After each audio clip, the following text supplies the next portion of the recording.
A warm good evening and welcome to all of you who have taken this time out today evening to join us on the topic of digital tools for Agile admissions and marketing teams.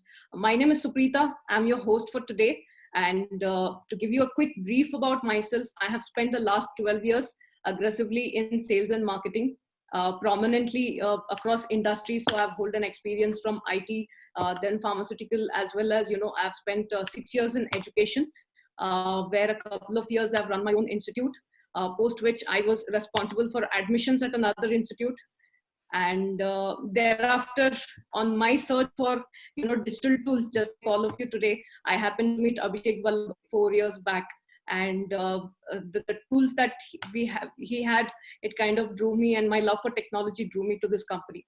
So before I start, I'm sure all of you have settled in with your cup of coffee. A quick advice would be that you grab a pen and a notebook as well. A lot of digital tools, a shower of digital tools, I should say, is coming your way. Not to worry, we will also try to put it in a find document and share it with you over the course of next 2-3 days. Nikhil will ensure that we do that, right. So to give you a quick introduction about Abhishek, some of you might know him as the co-founder of ExtraaEdge. By profession, he's a product engineer. The way I have known him, he is a true innovator. I always see him talking about ideas, talking about how can we help people transform the market industries with digital tools. How can we make a dent at the end of the day, right? So he's a true innovator at heart, is what I would say. And Abhishek, every time I remember I've sat with you, out of 8 sessions, right, I have always taken away one or the other tool. I have always learned about something, and be it tracking my own screen time, or managing my schedule with tools, be it anything under the sky. So if there are around 20-25 tools that I use today, I can say for a fact that 90% I have learned them, gotten to know about them from Abhishek, right? So first question is from me.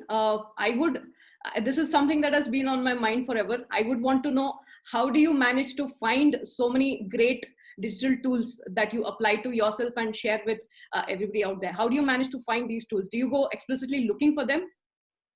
Yeah, so that's a great question. And first of all, thank you for that warm introduction, and welcome everyone. And so Prita, we are talking about marketing today from an education point of view and admissions. I think it's very important that the marketers and a lot of people who have joined today are working some or the other way with the admission teams. You need to be, you need to keep on looking for new things, because marketing is changing very, very rapidly as your consumer behavior and the students are changing. So I think, there are a lot of places where you could go and look up tools. So there's a great place called Product Hunt. Product Hunt is a great place to look for new tools that release and, that start. So, I would all advise you that irrespective you're in education industry or not, if you belong to marketing as a genre, go and, subscribe to Product Hunt. It has a great digest. So that's the first place to look for tools. Second is that, subscribe to really blogs of great guys. So, all the leading marketing and CRM automation companies in the world have great blogs. Subscribe to them. They keep on talking about it. And then, at the end of the day, we all go to Google and we keep on searching for tools. So I think, scratching your own itch and your problem, Suprita, leads us to, finding those tools. So I think necessity is the mother of invention. So more you are eager to solve a problem in your institute, there are many tools that you look for. So these are the 3 things: Product Hunt, looking out, searching very, very smartly about it, and subscribing to really good companies and their blogs. So for example, in ExtraaEdge, we keep on writing blogs about future of education marketing. So you can just go and subscribe. So these are the few ways, I would say. Right. Yeah. I remember you told me about this tool called as Feedly. Feedly basically helps us, scan all the blogs out there. Especially if you're in marketing, you need to know about content, right? About news that you can share.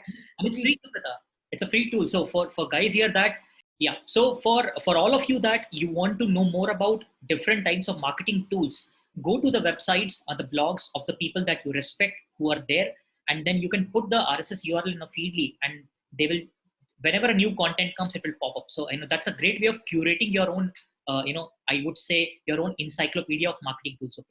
Yeah. Right. Absolutely. I also have my pen and paper as always, and I'm noting down things for myself. Great. So Abhishek, firstly, thank you, for agreeing to share all of this knowledge. I'm sure it has taken many years for you to acquire these many tools that you use today, for agreeing to share that with everybody out there, right? So before we start, I believe some of you asked for a context of what this session would look like today, right? So I'll give you a quick brief of what we are going to be discussing. I have divided this session into four parts prominently.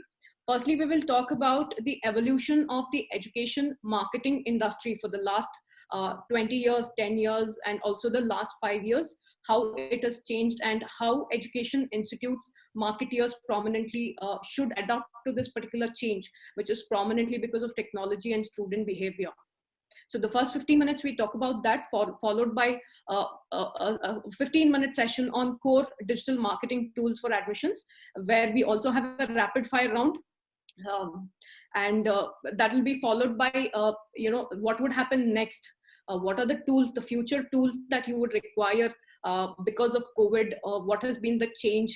How the market is going to change? What are the additional tools that you should ideally look out for and adopt during this, period, so that you're in safe path post the lockdown is lifted off. Finally, we'll have 10-15 minutes of Q&A. So feel free to, drop in all of your question and answers at the Q&A button at the bottom. So you can just click on that and start posting. We will definitely try and take as many questions as possible, as long as time permits towards the end. However, we will make sure that, we will reach out to you post the session and ensure that we answer those questions for you. Right. So firstly, Abhishek, I would want to start with the statistic point, right, a data point. So there's a study by Inside Higher Ed that I was going through recently, and it says that on average, an institute in the US spends, to be precise, $2,357 to acquire one undergraduate student enrollment. Now, that's a fairly high marketing spend as compared to the Indian industry, right? How and where do you think this money goes? How's that, spend allocated according to you? Absolutely, Suprita. I think that's a great question. So, I think we need to think about, for all those present in the attendee participant list, that any kind of marketing spend in an industry is a function of the revenue, right? So, in a US university for undergraduate program, the fees varies from $25,000 to $35,000, right? So if you look at that amount of fees when a student pays, a 2,256 does not look like a big number, right? So that's A, right? That any kind of spend is attributed to the fees and the total revenue of the particular institutes. Second, I think it's very important to understand that where this money goes. So this money primarily goes into offline events. So these universities do a lot of events, like Indian universities and Indian education institutes do, education fairs, events. Then it goes to a lot of digital marketing, investments like Facebook, Instagram, their own website, and so on and so forth. It also goes in tools, in CRMs, in marketing automation, and so on and so forth. But the contrast between a US university and Indian university is that in US university there is a balance between the digital spend and the traditional event-based spend, which is not the case in an Indian ecosystem, right? It's still evolving towards digital. So that's why you see that amount of money that is spent by any university at the East Coast and West Coast in US or any other country as well, right? It's more tilted. It's balanced between digital and non-digital, being event, print, PR, radio, and so on and so forth. But the way to think about it is that it's always a function of the revenue, and it should be seen with a lens of the revenue rather than anything else. Right. So, so basically, there is a huge amount of spend that happens towards traditional TV, radio and newspaper advertisements. But then this has eventually shifted towards digital marketing in the last 10 years. Why do you think this has been the case? Is it because of the millennials? Has there been a parallel shift in the student behavior as well?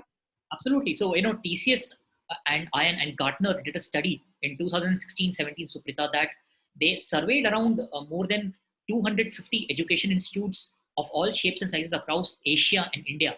And what they found that admissions in the peak time was the biggest problem that the administrators face, right? What they also found very interestingly, that a new generation of the students has come in. So what we call as Generation Z. Generation Z are the kids who are born probably in the 2000s, early 2000s. And the parents are basically not the baby boomers. They are probably Generation Y, who are probably born after 1975, right? So you are dealing with a parent who's an economic buyer or the student who's the beneficiary, who are the Generation Z and Generation Y. In any industry, if you look at when the demographic of your customer or user fundamentally changes, right? The way you acquire them, you reach them, your brand goes to them, has to fundamentally change. This has already happened in the commuting industry, like Ola, Uber. It has already happened in how we shop, the big baskets, how we buy things like Flipkart and Amazon. And it's exactly happening in the education industry, that the buyer and the beneficiary has fundamentally changed, and they need to be acquired, Suprita, using online discovery and using digital tools, right? And this consumer behavior is driving how the spend is moving towards digital, rather than we think that we need to move towards technology. That's not the right way of thinking about it. The right way of thinking about it is that however my customer behavior changes, we would need to adopt to that. And that's why you see that a lot of edtech companies are coming into ecosystem who are acquiring students. So that's the reason, Suprita, that print and PR will definitely keep on going, because that's the core function of it was brand building, which will keep on happening. But as far as building a lead generation or top of the funnel pipeline of inquiries coming into the system, more digital tools will become more mainstream as the consumer behavior changes. Does that answer your question? I think we have more tools that we will discuss about on the same lines later. To all of you education marketeers out there, a quick input.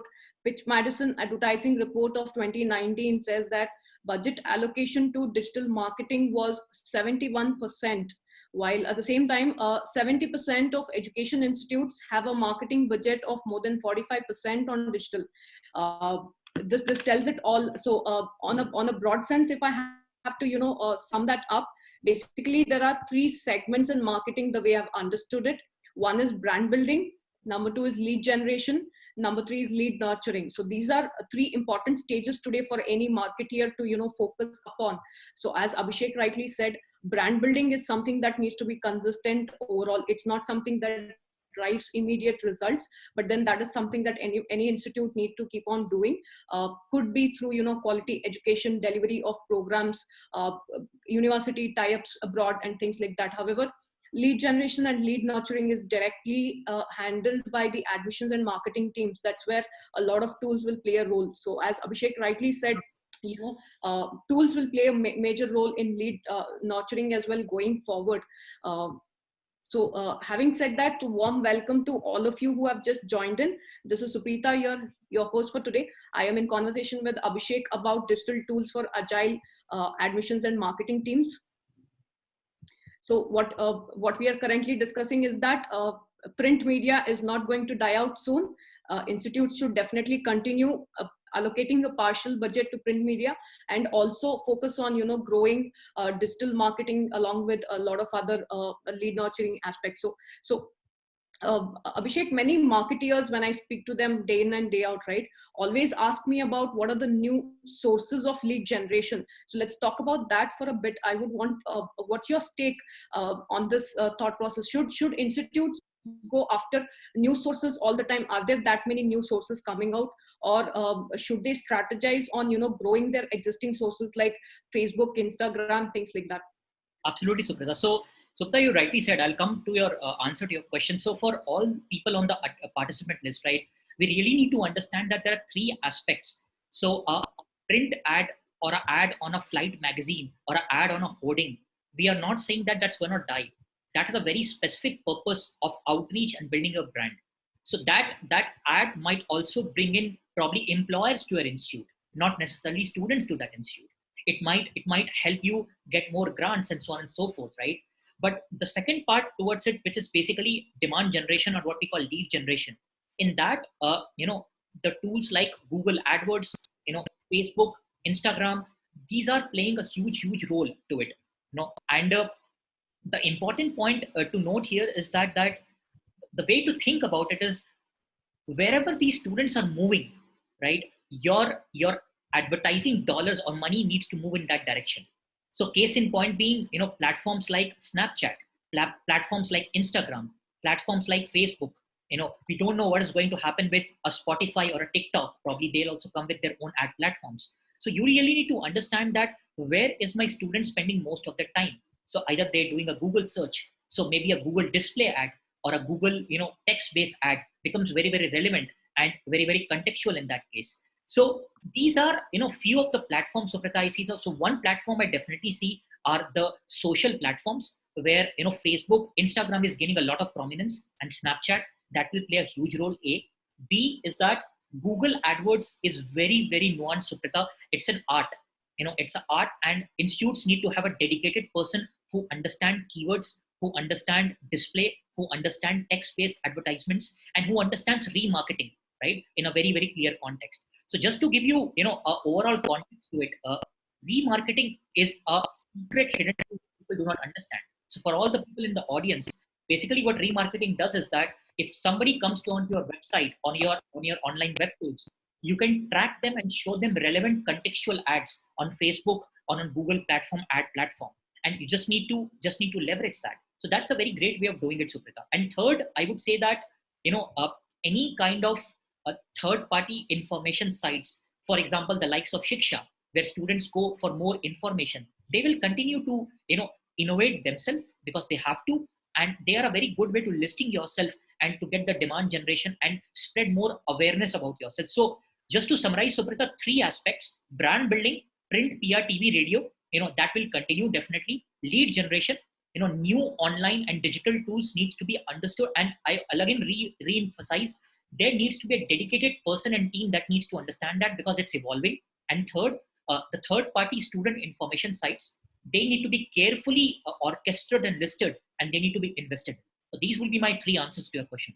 Absolutely brilliant. So to add to that, Abhishek, I have always understood in marketing that it's very important to be where your student is, where your buyer is, as it's strongly said. So for education, it's very important to be where your student is. What that means is that I remember we were recently discussing about Spotify, right? So for me, every morning when I wake up, so those of you who don't know Spotify, it's a music listening app that you can download off the store. So for me today, the last 1 month being at home, every morning I wake up and the first app I open is Spotify, because I have a playlist of songs that I listen to. And Spotify is an advertisement based app where they pitch in 30 seconds of advertisements in between every two songs. And I do not see any education institute advertising there, because I can tell you that most of your students, your millennials, are on these apps today listening to songs every day. So there are many tools out there undoubtedly So that you should just to add to it, I think for all of you in the audience, right, I think we want to know more about the tools and things, which is great, which probably we will do that. One of the insights that we had, that I read a study that student in the age group of 18 to 25, right, they, one of the first thing they do when they get up in the morning, the first 20 minutes, they check their smartphone, right? So I think basic questions like, is your smartphone, is your website, your landing page, your web properties optimized to a smartphone world or not, right? Do you have, when you say an email, SMS, do you also have a way to do push notifications? I think so. There are these few things which we also need to be wary, that are we prepared for the smartphone as a distribution channel or not, Suprita? Just to add to it. Absolutely. So, rather than asking the question of what are the new tools out there, it's always good to ask your own kids sometimes that what are the tools they use. For example, Instagram and YouTube are some of the things that gets consumed most right today. And I don't see many institutes having a marketing budget or strategy for Instagram or YouTube. I was again going through some reports that says that, adding a video to your email can increase click rates by 300%. So this is by Martech Advisor, that says that it's very, very important to add a video to each of your campaign, because today's millennial loves to look at videos. They consume a lot of video content, and this is one of the primary ways where you should look at having testimonials, as Abhishek was saying, and things like that gets conveyed to in a more easier manner, right? So I see a lot of questions. I would say keep them flowing. We are definitely going to make sure that we answer those. So Abhishek, over the last 8 years, right, we have seen a very big shift from the importance of lead generation to lead nurturing. So with the student behavior changing completely, so maybe I remember those days when I had to, if I had to, when I had to go and get an admission, physically going with my mom to 1 or 2 colleges. We stood in a queue. We asked how many seats was left. We took a prospectus, filled the application, paid the fees, and had an interview with the principal. That's how admissions used to happen those days. But how has that process changed? How does a millennial think about choosing a college today? Yeah, of course, Suprita. It's a great question. So, coming back to the answer that I gave, that there are three aspects. One is brand, one is lead generation, and there is nurturing that goes on top of it. So, I think the millennial today, Suprita, what we have found based on our conversation with our customers and admission teams who we work with, is that they're looking for experiences. So for any institute or who are there, right, who are preparing their marketing collateral and building a Google ad or building a Facebook ad, right, you need to talk about the experience, and the experience. And I'll give you some examples, right? So a student who's coming from Patna or Ranchi in Jharkhand to Pune, he's also interested in his life, which he spends in 4 years in Pune, which is a great life, right? That needs to be projected. If he's going to Mysore is a great city with historical significances. It needs to be projected, right? What kind of a college life he's going to have, right? What kind of a peer network he's going to have? Are there alumni the right place or not? So I think for the new millennials, experience matters a lot, Suprita. And for people who are there on the audience who have kids, who are college-going kids, you would probably you will appreciate that the kids have their own voice, and you need to give them enough freedom to do that. So these are the guys who choose these courses, and the data point in which, Suprita, this manifests is the movement from the traditional engineering and medical. Now people are very open to choosing courses like maybe a mass comm, maybe a fashion, maybe a journalism, or they are ready to go on an academy or an upgrade, right, and do a short-term course and apply for a job in that case. So I think these are the trends that signify the changing trends of a generation Y audience, generation Z audience that we deal with today, right? So for everybody in the audience who are building their marketing collaterals and who are building their marketing strategy, right, try to bring the whole experience bit into context, which is a very, very critical.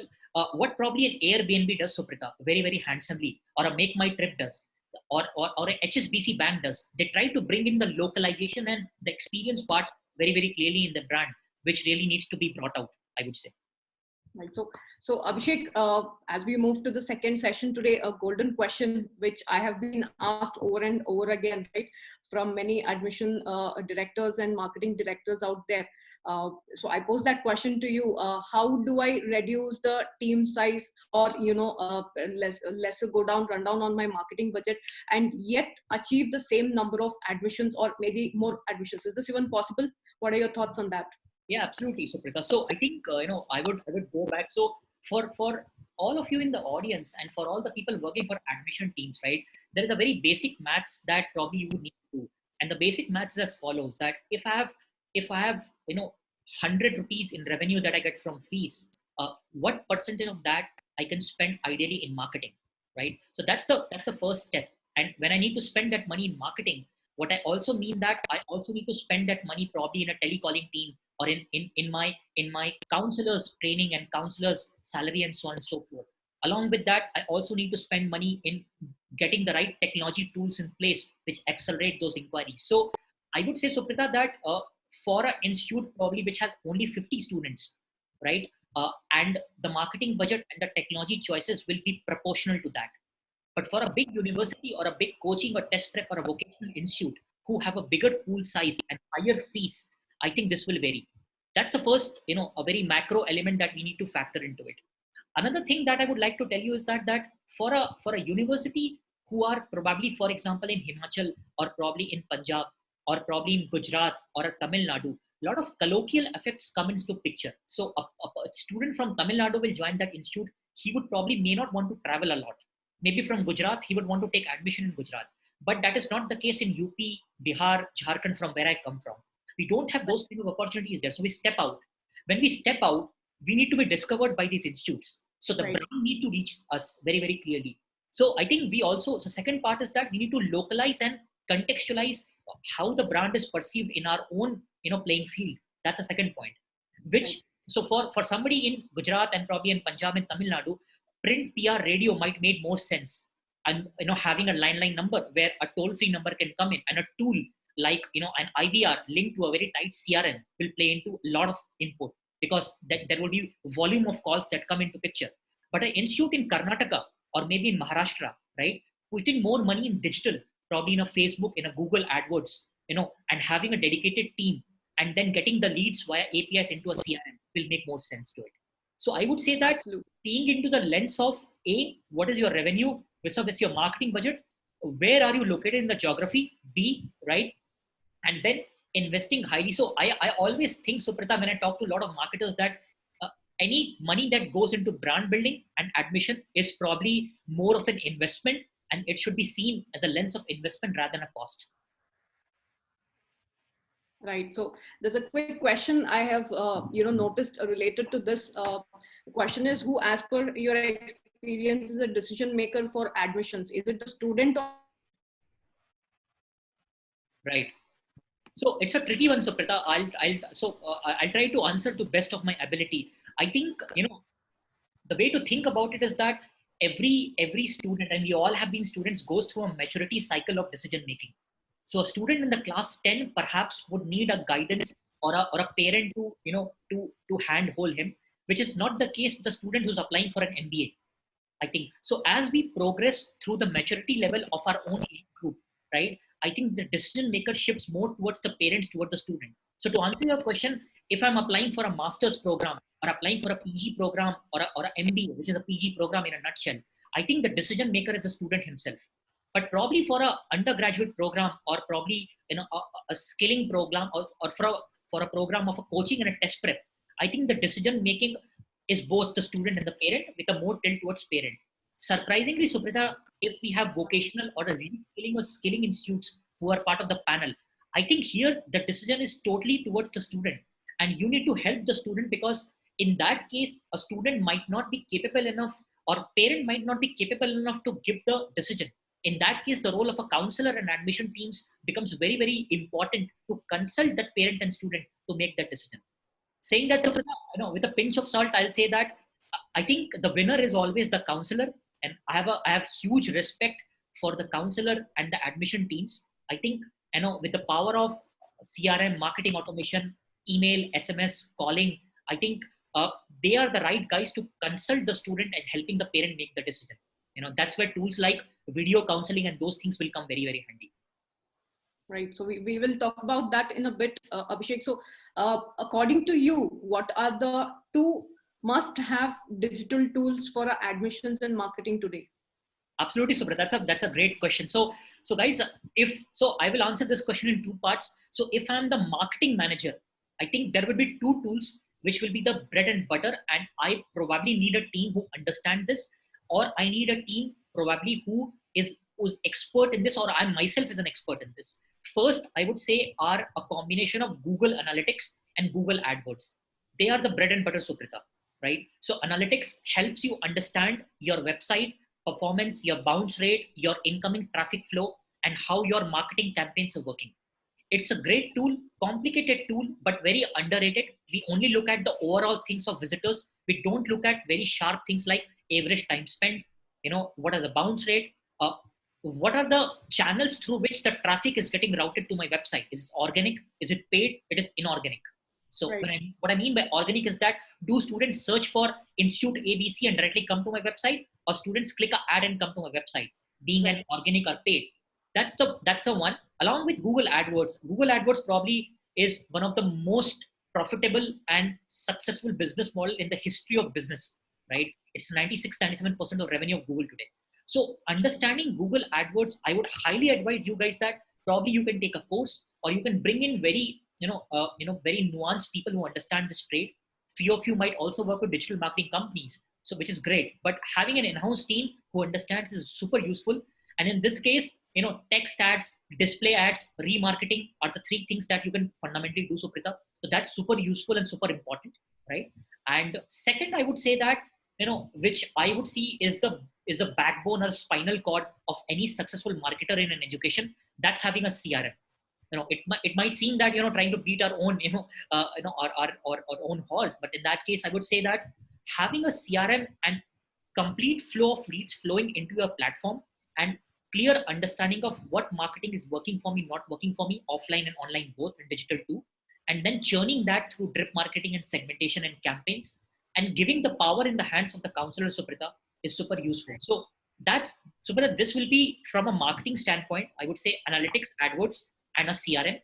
From more of a, yeah. It's more of Google Analytics and Google AdWords for lead generation, and you have a CRM for lead nurturing, and then, tracking and analytics on top of that at the end of the day. I'll just add to that, Suprita, that when I say Google Analytics and AdWords, so probably AdWords will become a metaphor for even Facebook and Instagram ads, I would say, because they can be finely analyzed and tracked inside Google Analytics itself if you want to do that, right? So I would say that, understanding of social marketing, social media marketing, and tracking analytics of your web properties with a combination of CRM and a knowledge of reading CRM and understanding CRM are fundamentally very, very important to empower your marketing teams internally.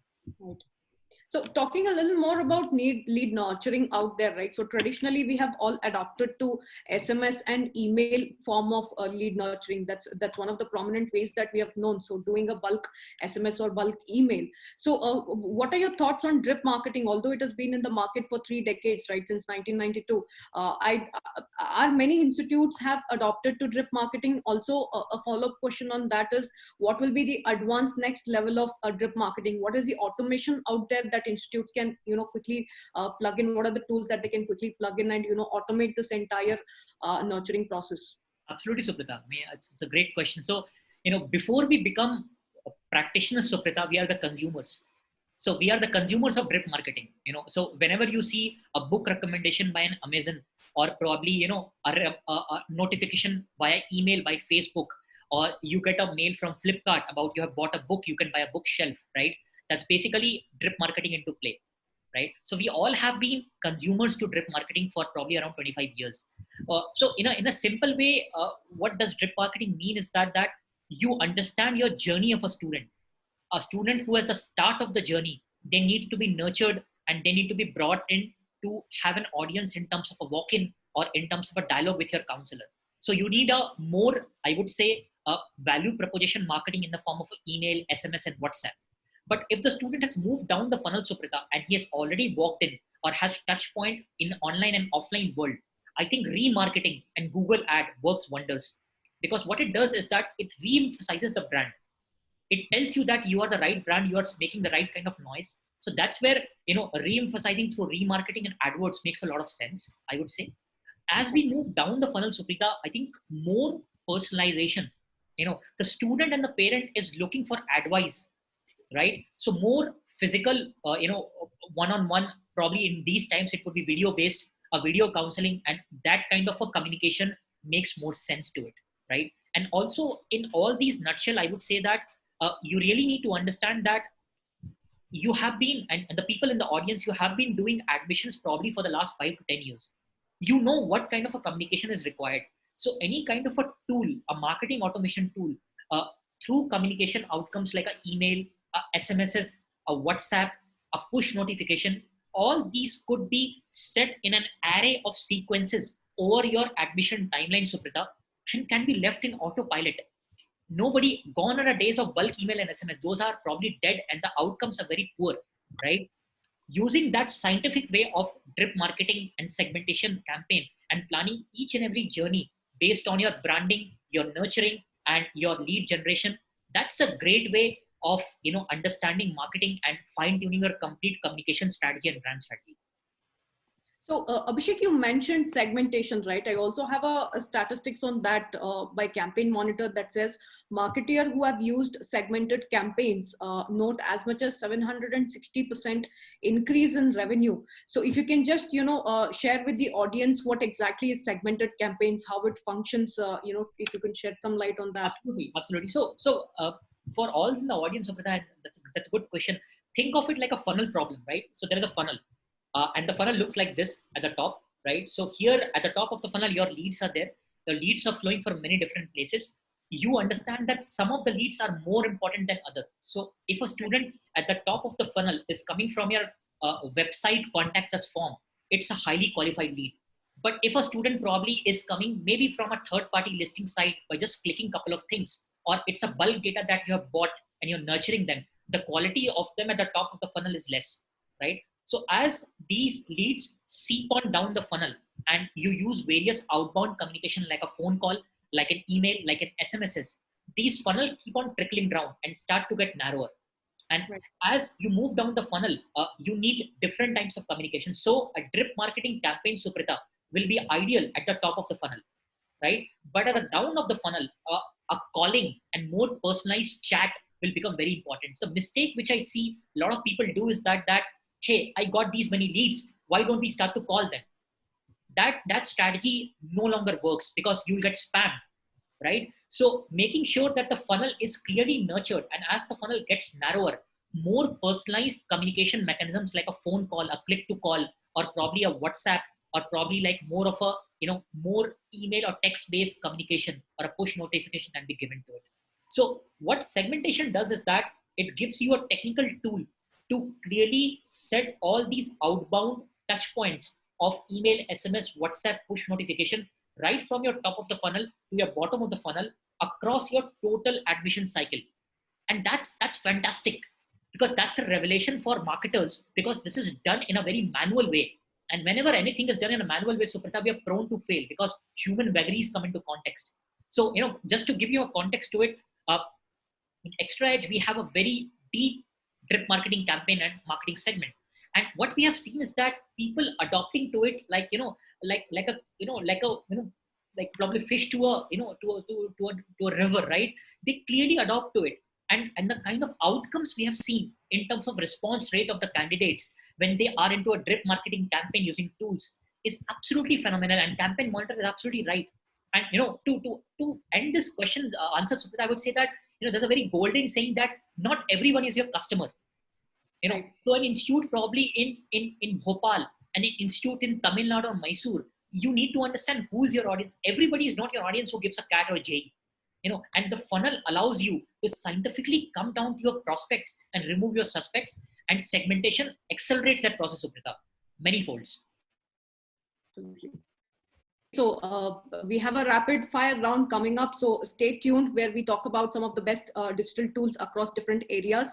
So Abhishek, so we have seen a drastic shift, as we were talking about millennials earlier, right? So we have seen a huge shift in marketing, the way marketing is even done. There's a lot of resistance from the millennials today, the students today, to even pick up a phone call and talk to somebody, or I personally, do my shopping only after 10 o'clock. And today, all banking or give you facilities where customer service is open late evenings. So I believe that's the same trend with millennials, where most of their browsing or deliberation happens only after 8 o'clock in the night.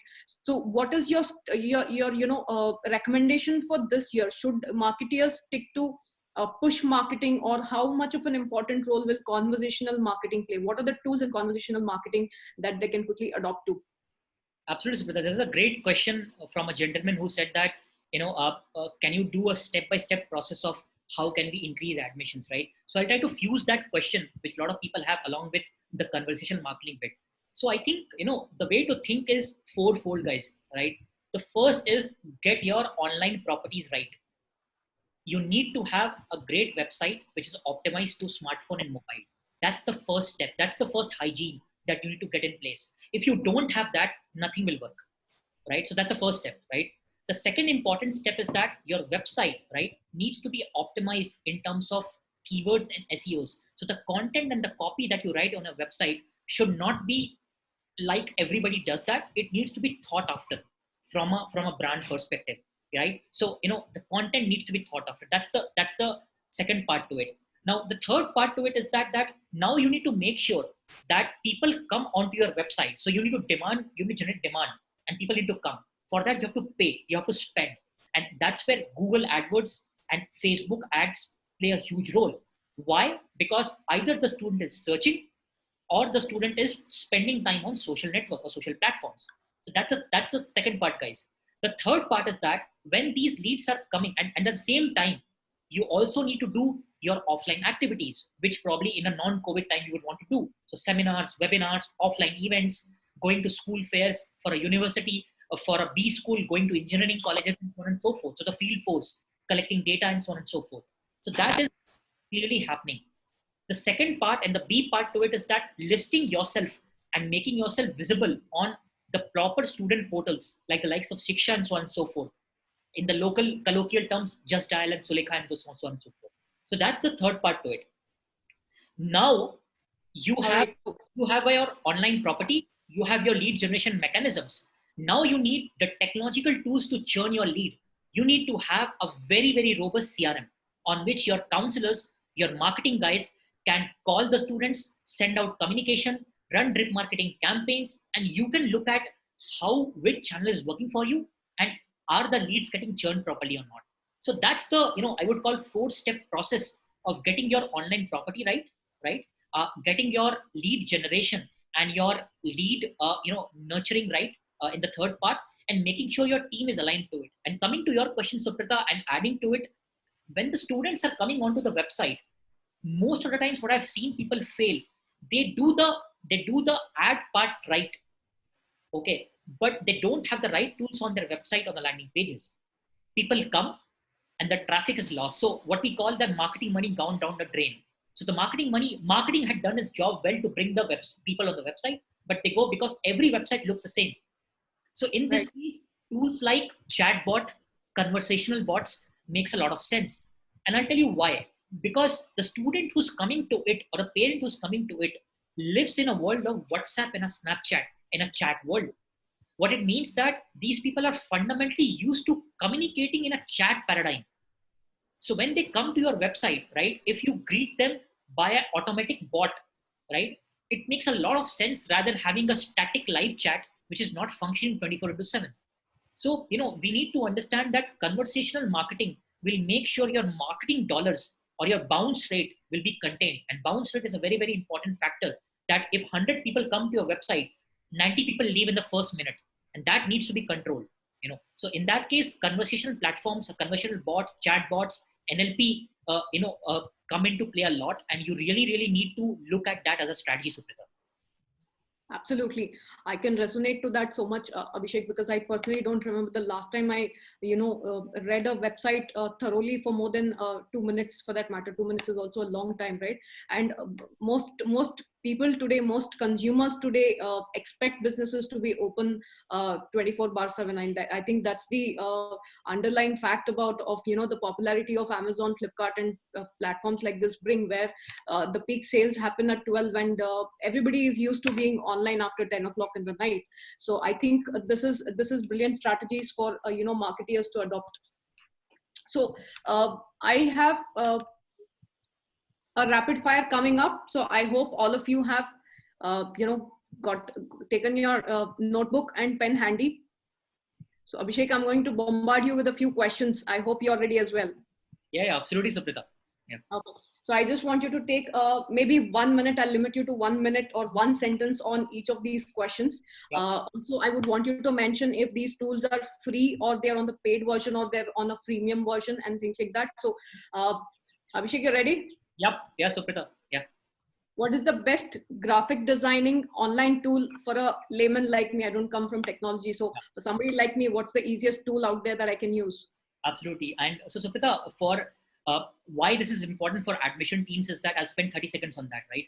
So a lot of you would want to design collaterals in the form of a Google Adwords or banner or display for FB, Google, for Instagram. So a lot of times your people will be misguided where they want to go and create these things. So Canva is an excellent tool.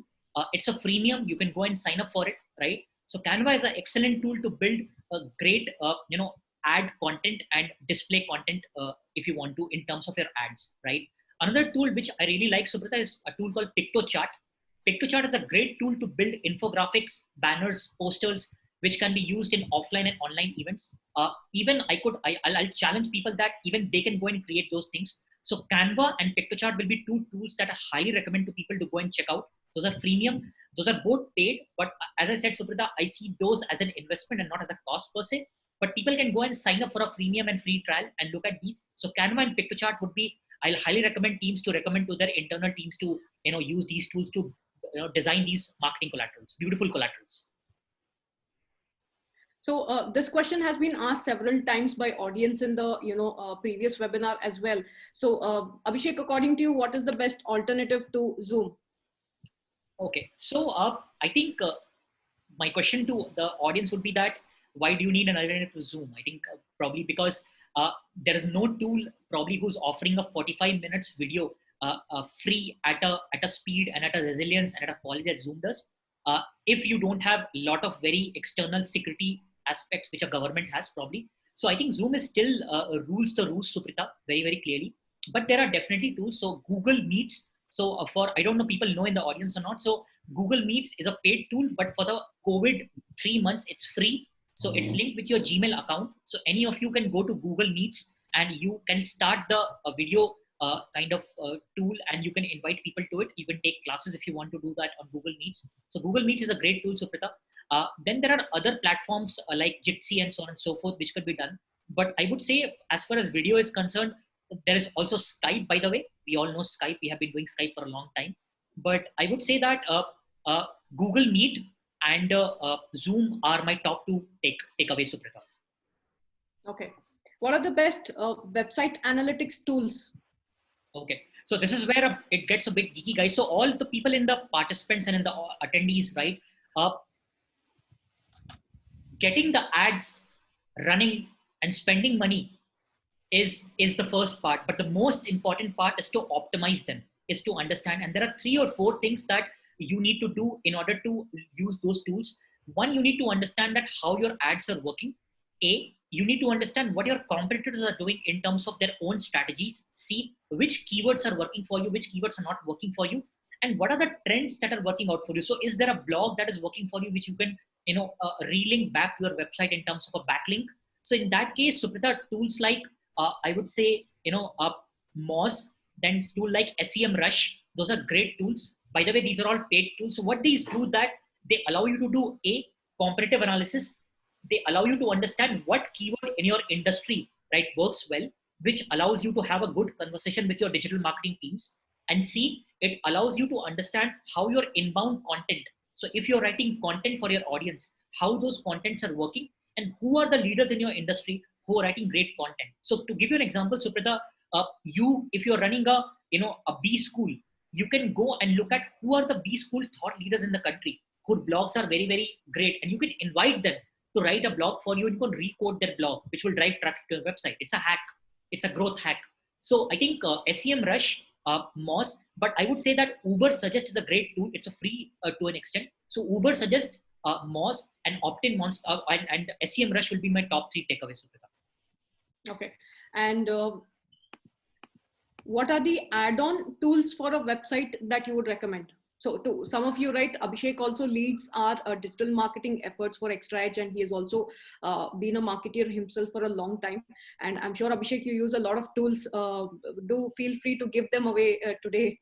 Yeah, absolutely. Absolutely. So, so for all those people in the audience, that what we will do is that we will compile a list of all these tools with description, with links, and we will send out to all those people in the participants. So if you are taking a note, that's great.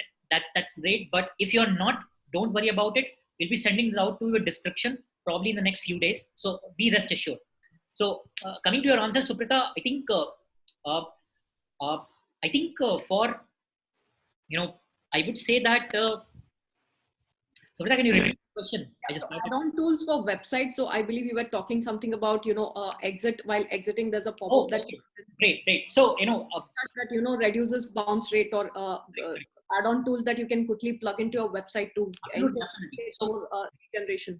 So let me go back to my 4-pronged strategy, right? So you got your website in order, smartphone optimized. You got your traffic in order, Google AdWords and your ads, right? And then you got your lead nurturing with a CRM in order. So these are the 3 pieces of the puzzle, right? So when somebody comes to your website, right, you would want them to leave their email ID and phone number, because you want to test their intent, right? So you would want to maybe give them something in return for that. So you give something in return for their contact. So you can contact, so a ebook, a case study, right? A alumni testimonial, a video testimonial, maybe course plugin and things like that. So can be done using tools like Opt-in Monster, popped in. So these are the small pop-ups and tools which come when you leave your website. So as soon as you leave your website, they track and they give you that pop-up where student might be enticed to fill your email ID and phone number and download that ebook, that brochure, that case study, that placement offer, the placement tools and things like that. So these will be my two tools, very effective, Suprita, very powerful, you know. Brilliant. Thank you so much for that, Abhishek. The last question on the rapid fire, what I have for you is that there are many tools out there for email marketing, right? And I think it's very important today to ensure that we track open rates and ensure these are optimized. So what is your take on the best marketing tools out there?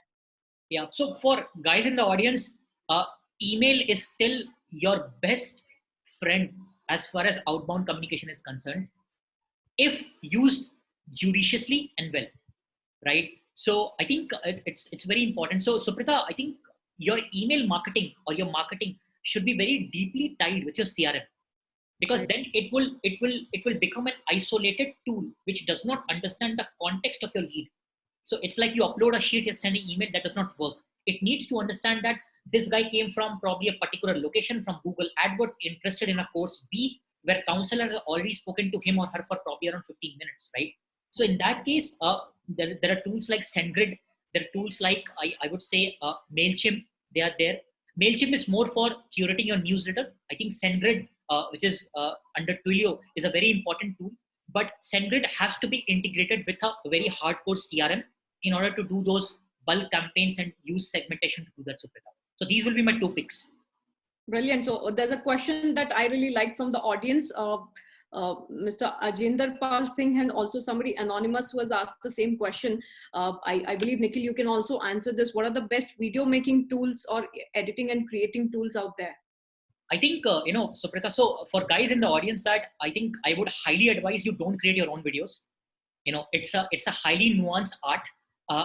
Employ somebody to create it for you, right? Because there's a lot of creativity that goes. That's why, the filmmakers charge so much high money to create those movies, right? Otherwise we would have made our own movies. So I think video creation is a very nuanced, focused, specialized art. Leave it to the artists and let's not try to do that. But still, as the question has been asked, there are tools like Powtoon which allow you ready-made kind of a tools to start and create the video right away. In that case, I would say. So that's Suprita, I would say that. Great. So thank you, Abhishek. To some of you who might have missed out or not able to, I see a lot of messages where that they did not grab the name of the tool. We will definitely send this across to you on a document. So we arrive at the last session, which is, I think, the most important part. We will shortly be also having a poll because I see a lot of questions out there. We may not be able to take all of them. We'll definitely try to answer as many as possible today. However, we'll make a note of all of these questions. So please post all your questions in the Q&A section specifically. And also, we would want you to, share these questions so that we will definitely make sure we get back to you with the apt answers. So the next 5-10 minutes I would want to spend about talking about the future tools post COVID, which would be most impactful, I would say, which is most required for admissions and marketing teams, right? So to some of you who have just joined in, I would say welcome. I'm Suprita here in conversation with Abhishek Ballab. We are talking about digital tools for agile admissions and marketing teams. So Abhishek, I don't remember personally the last time, I have read a SMS, except until it was my bank SMS or, an OTP. So how rapidly do you see WhatsApp replacing, SMSs at the same time? If you could share some light on how institutes can adopt to WhatsApp technology, WhatsApp enterprise, is it easy to plug in, or what is the API ability that has come out from WhatsApp? Absolutely, Suprita. So, I think, what we will see is that a lot of spend will move away from text messaging towards WhatsApp. And WhatsApp, what has done is that it has recently released its WhatsApp for template API to a lot of businesses. And so just to give you a context to it, that at ExtraaEdge, we are very deeply plugged in with WhatsApp, so people can create an account and they can send curated WhatsApp messages if they want to. So, definitely when you plan your budget for email, SMS, WhatsApp should be definitely considered. It is definitely possible to send a very set of curated WhatsApp messages to those students. But there are three things which are very, very important. One, the student needs to give you a consent when he's registering at any place on a contact us form that he wants to receive WhatsApp from you. The content needs to be very, very transactional in nature.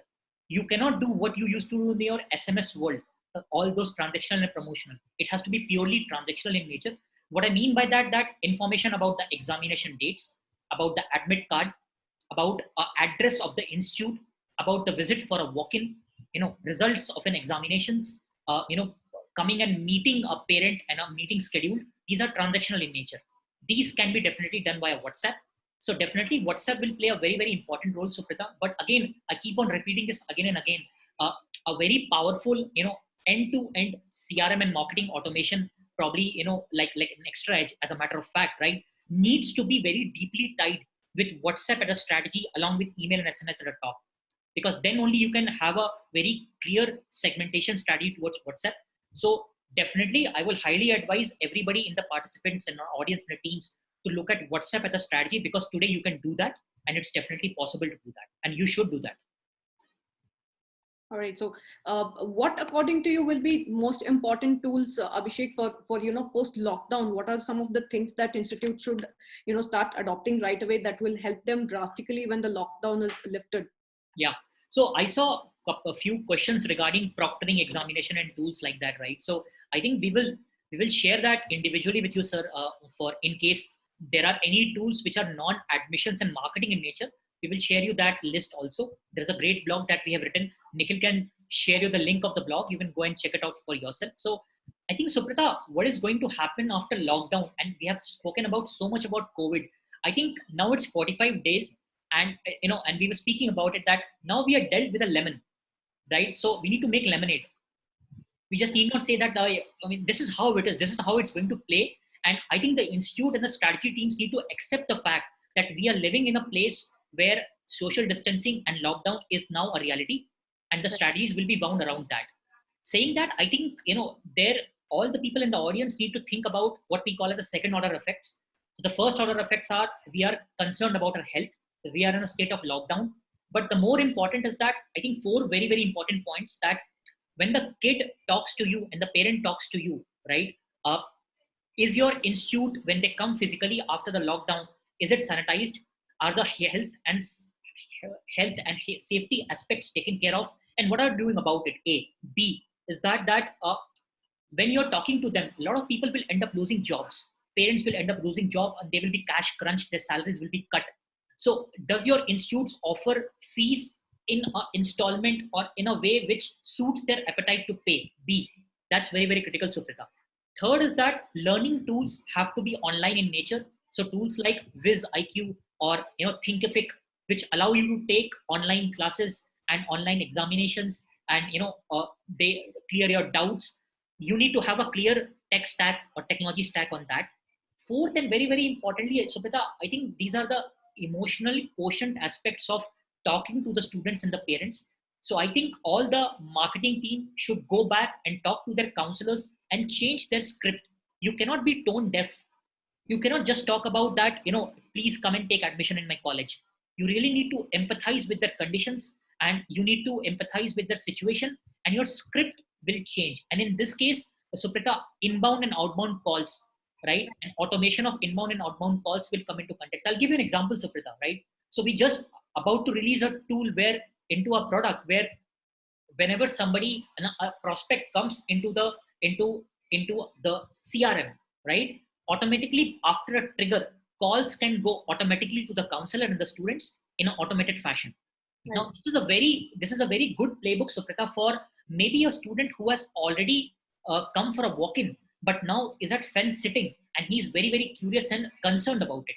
So that gives them an ability to reach out, the counselors to reach out to the parents, the students, and inform them about the examination dates, about the career prospects, when the lockdown will end, and how they can take classes online.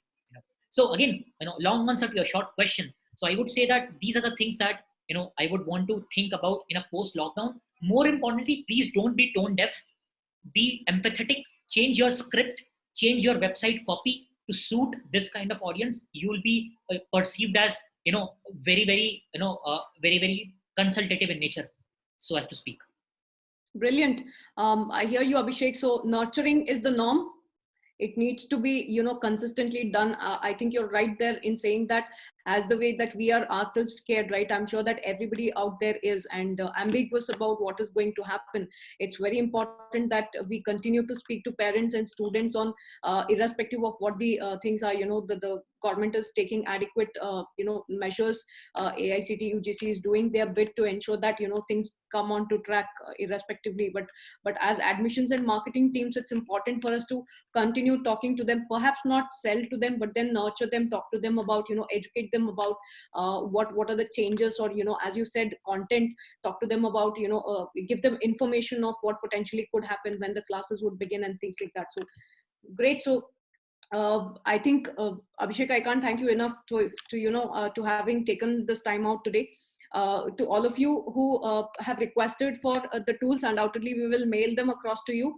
And before we end, I would definitely ask you guys to help us fill out a poll, where we'll also get to understand what more we could help you with.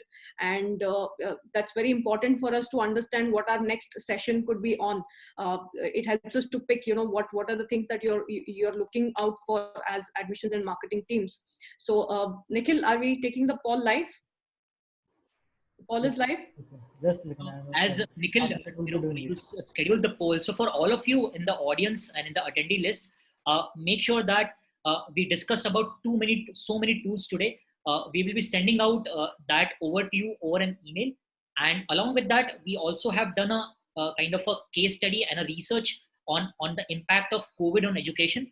We would also be sending out to you. You can take a look, that if you want to. So quickly, guys, before you log off, we would highly appreciate for you guys to quickly take a quick chance at the poll. So we have launched a poll. You can take the poll, and we would. This helps us to understand that what you need, what you want, what are your needs, and to find you in our offering. So the poll is already live, and you can just answer those questions very, very quickly. Yeah. Brilliant. So Abhishek, as we do that, right, there was one more question off the top of my mind, because I know that you're a data analytics person as well. You're a data analytics engineer, right? So you've dealt with a lot of analytics in your life.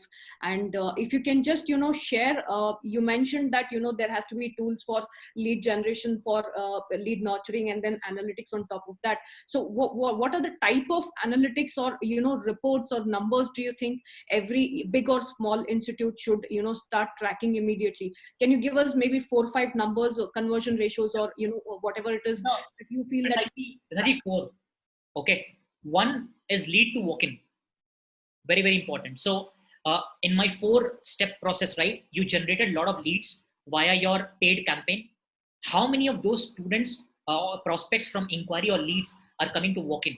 Walk-in means that walk-in is a metaphor for the first touch point with an administrative or admission team member.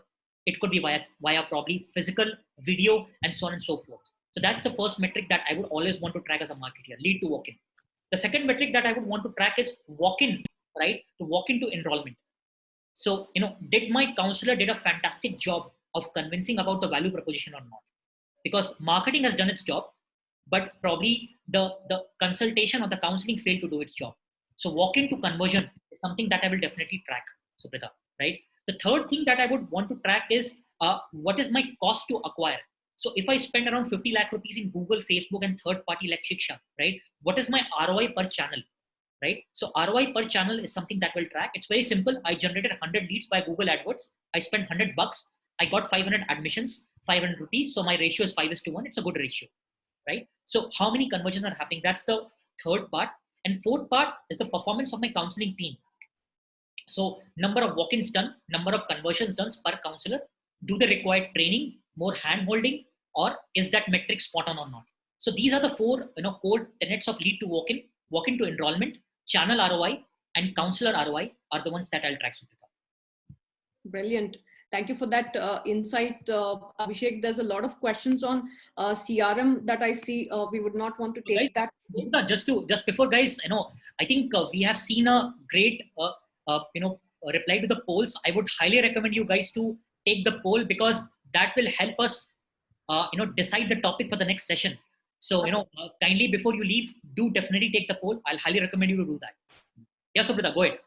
Absolutely. So for the question, so we move to the last section, which is a question and answer round.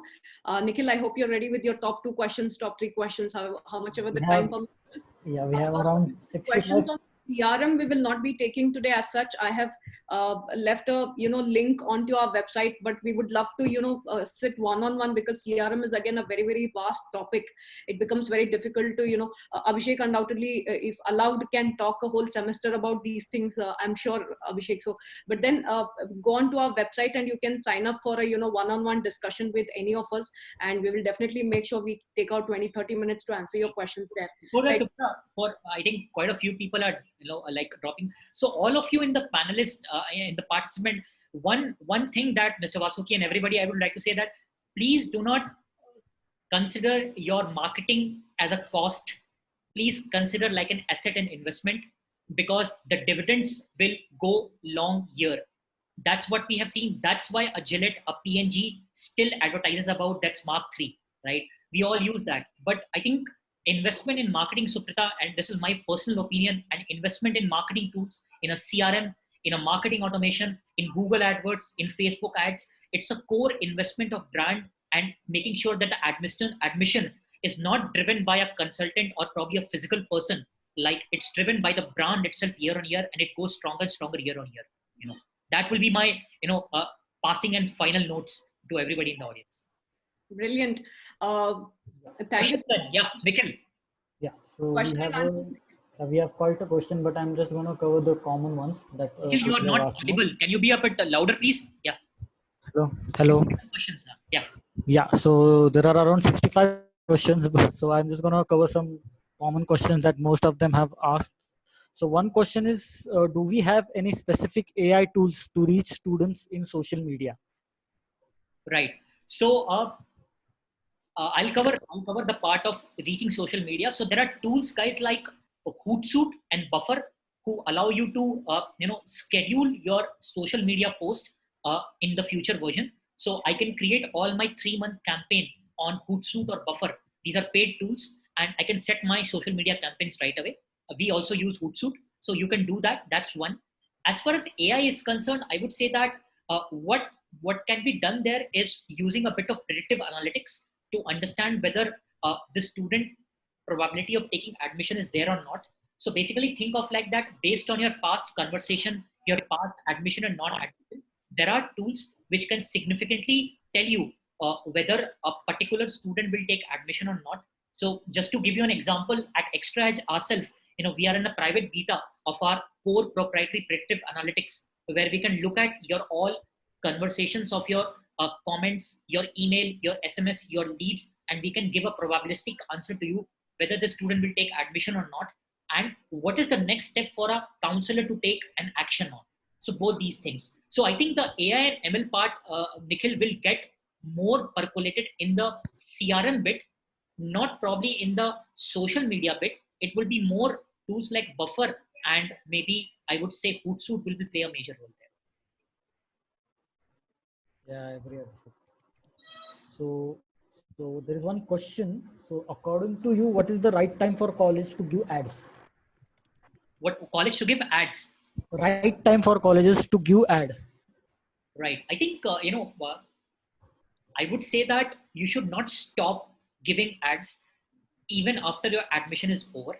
I think the nature of your ads will change. So for example, if I'm running a B school and my semester starts in the month of September, then I will start my marketing planning 6 months before that. So probably I will be starting in the month of January and February, right? So in those 6 to 7 months, I will talk more about my brand. I will talk about my courses. I will talk about the success story of my alumni. I will talk about placements. But once my admission season gets over, then I'll keep on talking about more of international collaborations, exchange programs, webinars, seminars, some short-term programs, and so on and so forth. So Nikhil, to answer your question, I think you need to do across the year. The content and the quality will be very, very important of I would say what kind of collaterals you are building, I would say in this case. All right. So along with buffer, Ritu, I think Hootsuite is a very good tool to do that. Yeah. So there is one particular question. Nikhil, your voice is a bit low. Can you be? Hello. Yeah. So there is one particular question. What is your organization expertise? Yeah. Of course. I would like to cover that. Yeah. I think Suprita is the best person to answer that. Suprita, so maybe you can enlighten the audience what ExtraaEdge does. Yeah. So I would rather want to have a 30-minute session with you, sir, or ma'am, whoever has asked this question. So ExtraaEdge, I would say, rather than the organization, right, the people who are part of this organization come with close to 2 decades of experience. So Abhishek himself is a product engineer who has been in product building, analytics, big data analytics and things like that for several years. And my other co-founder, who Sushil, comes from 15 odd years of CRM technology. So we have ourselves, I myself have come from 6 years of education, where I have run my own institute. At the same time, I have been admissions director, where I have done what you guys do. So I have been responsible for getting admissions. I've done marketing myself. And today, we as an organization, we have penetrated deep in the Indian education market. So we keep on looking for how the trends are, what are the things that we as a company can build that will help you adopt to these trends and changes in the market. Furthermore, please do sign up. You're most welcome to go to our website, and I'll make sure that I take out 30 minutes, 40 minutes, and take you deeper into this. So to add on to Suprita, so it's about 4 things, right? Your website, your lead generation, and your lead nurturing, and you're managing those things and making sure you get insights. That's what ExtraaEdge is. So we are the third part of the pillar.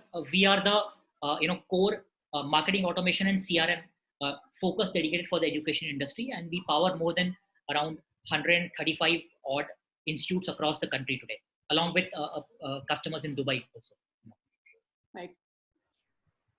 So next question is, what all could be the student engagement tactics specifically for the test prep market? I think that's a good question. So the question is that what could be tactics for the test prep market? So I think the test prep market is a market that has to go with the examination dates. So let's take an example of IIT JEE. So in that case, you have examinations like a JEE Mains and JEE Advanced across the year, and there are a lot of repeaters also. So I think here, what you need to do, your brand needs to be consistent across the year, because at the end of the day, you are ending up also fighting with the likes of Topper and all those kind of things, right? So one of the things that I would really suggest, Nikhil, here is that to the person who asked the question, that try to be very localized.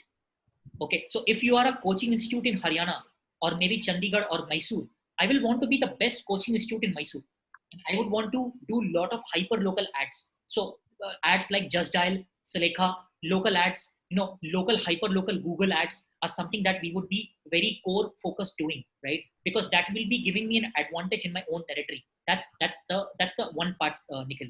Second part is what I will do is that guest or demo lectures play a huge role. So you understand, in a coaching and a test prep market, content is the king. If somebody can explain me a thermodynamics or a calculus principle in a very simple, elusive way, your battle is half won.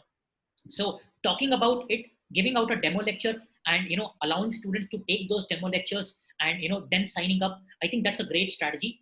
Third, I would say that making sure that you invest hugely in recording those lectures and having a YouTube presence, a strong YouTube channel, I think will be a highly recommended thing. And you can do YouTube ads also on top of it, right? So I think these will be my 3 core strategies. Along with that, a tip or a growth hack, Nikhil, would be that tying up with the schools. So probably tying up with all those core schools in my district and building a drip marketing campaign to all those kids or the principals and or the B2B players who become a source of leads for me into the institute. So for a JEE, schools will become like a source. For a CAT or MBA, engineering colleges or a BCA, MCA colleges will become a source.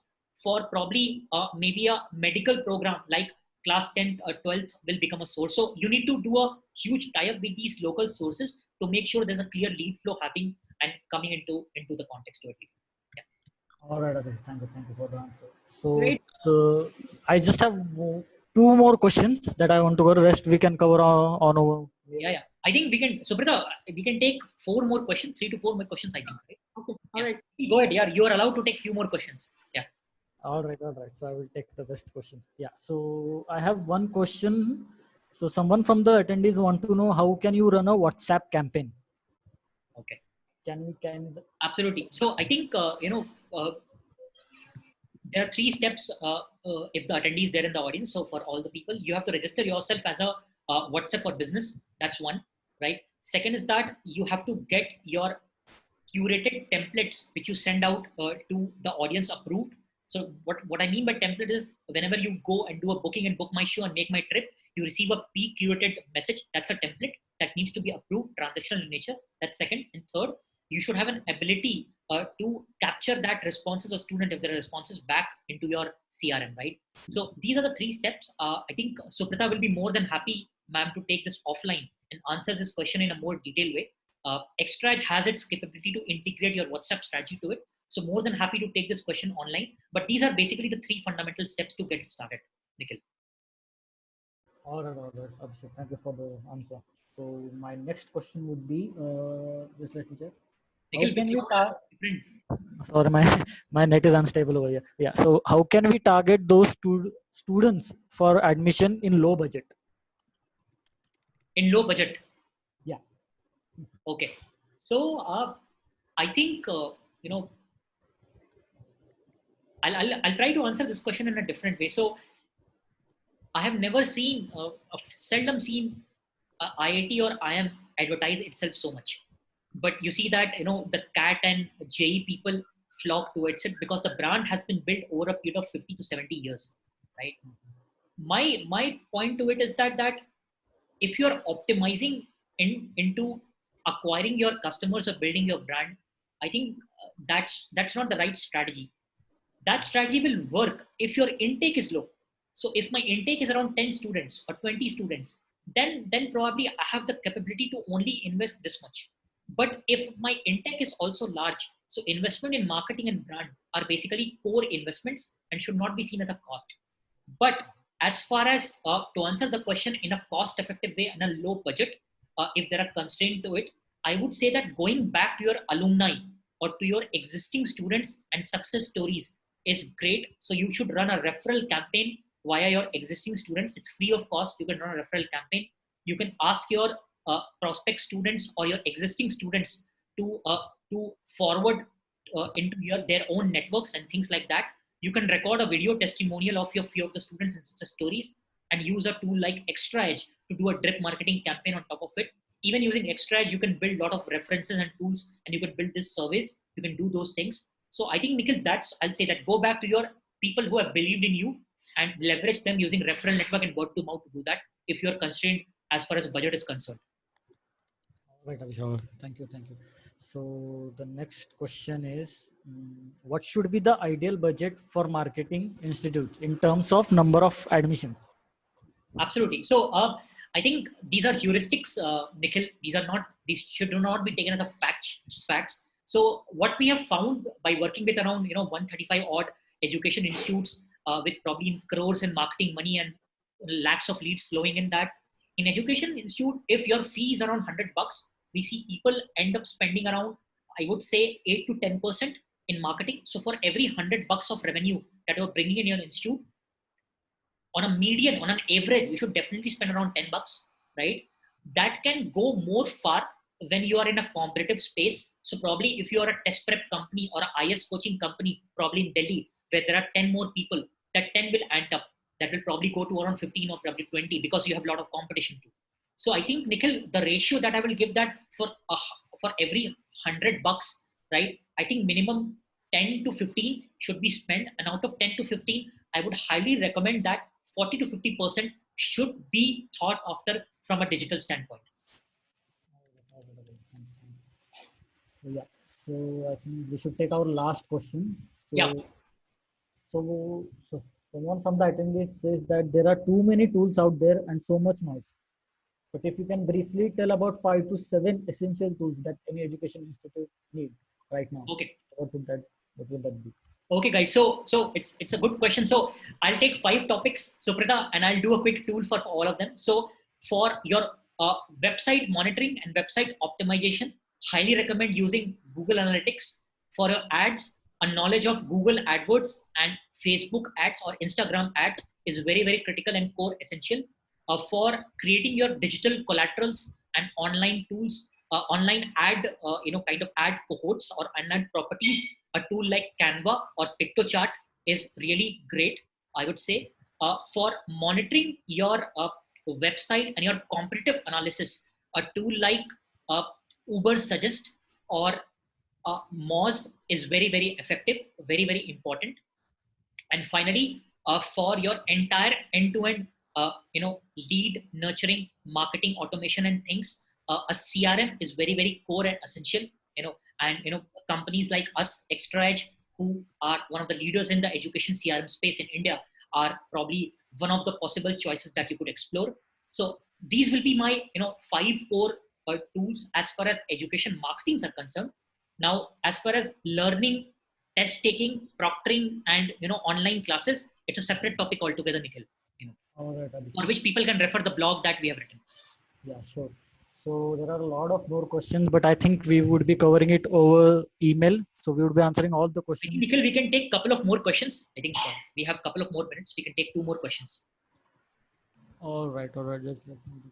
Okay. So in this pandemic situation, what would you suggest? Since just a second, upgradation of more admissions, or what strategies for us to get to? Yeah. So people want to know the strategies in pandemic situation in terms of getting more admissions. Sure. I think we are at a very unfortunate situation. Maybe it's like one of the black swan events that we are witnessing in our entire lifetime in India, perhaps. I would say that one of the clear strategies in order to maintain your, the 3 things I'll talk about, Nikhil, right? First is, do not lose touch with the student, because the student and the parent are concerned. They do not have enough information.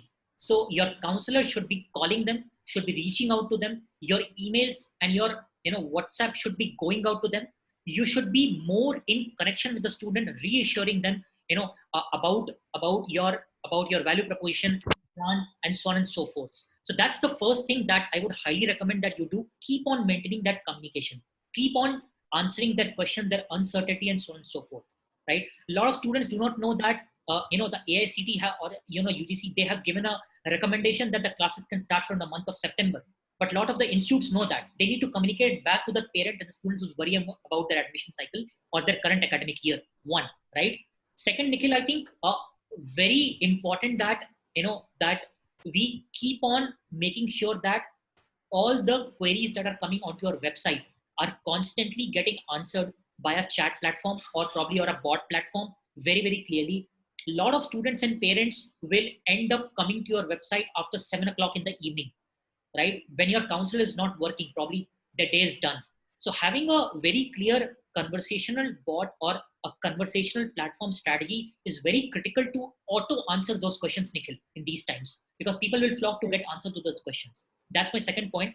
Third point is that now we cannot do an offline activity, Nikhil. People cannot go on the field and do outbound campaigns. Video is going to play a very fundamental role, ladies and gentlemen in the audience. Having the right kind of video and video chat or video counseling strategy has to clearly be in place, I would say. So these will be my 3 takeaways, Nikhil.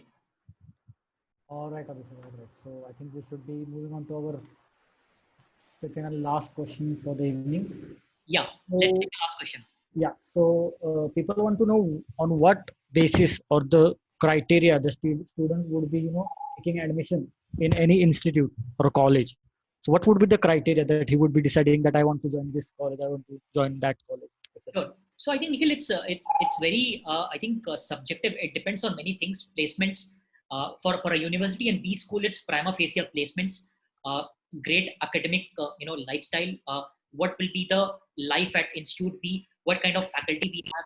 But placements and good faculty will be the top 2 things for a university or a B school. For a coaching and test prep, probably it will be the outcomes. What has been the outcome in terms of a JE or maybe a NEET or on a NATA for them. So that will be very, very important, along with what kind of facilities do you have when I stay there for a 1 year or 2 year time period. For a vocational institute, again, it will be employability. and it could be what kind of learning outcomes can transform into employability and jobs for me, right? And for a vocational or for a skilling, it could be that I want to brush up my skilling into data analytics or maybe into digital marketing. So I think again, it would transform into promotion in my jobs and into a new job or a new career path for me. So brands need to understand these few facets, and their collaterals and their AdWords, their content needs to be fine-tuned in that way. I think all of you have been a great audience with us today, and I thank all of you, to have taken this time out this evening.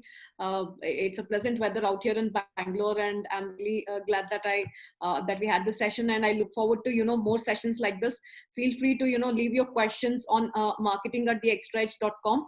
You could always drop into our website, and we've kept our calendars open to you. You can block a 30-minute session with one of us, where we'd be very happy to answer more questions for you and help you understand more deeply of how your lead nurturing strategy should be, how you can align them to in the industries, and what are the more digital tools out there that you could exploit. We will shortly send the list of tools and also some of the research materials that we have collated regarding the education marketing industry in a couple of days. So Nikhil, are we sending it out tomorrow? I will be sending it out on Monday, Suprita, on Monday.